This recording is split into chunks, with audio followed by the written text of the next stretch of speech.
করে এই শহীদ কি দিলে ইউনিভার্স মানে সারি দুনিয়া ইন্ডিয়াতে নহয়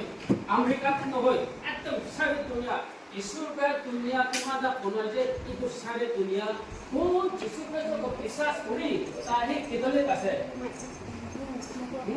अच्छा बुझी भी दे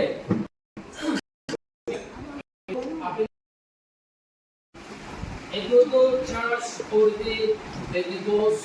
tin tuh church aku selalu mau itu kaitu khususnya seperti ini itu berapa bulan ini suruh dengan agita itu lah lain itu ahad church আপনি খুশি খুশি ফিলোসফি ভাবে খুলি দিলে একটু টাকা দিব আছে ইয়াতে আমার সাইকোলজি আছে ফিলোসফি আছে দুইটা তিনটা ফ্যামিলি আছে একটু নাম মিলে গেলে দুইটা ফ্যামিলি বি ওলা গেলে দায়িত্ব নিতে হবে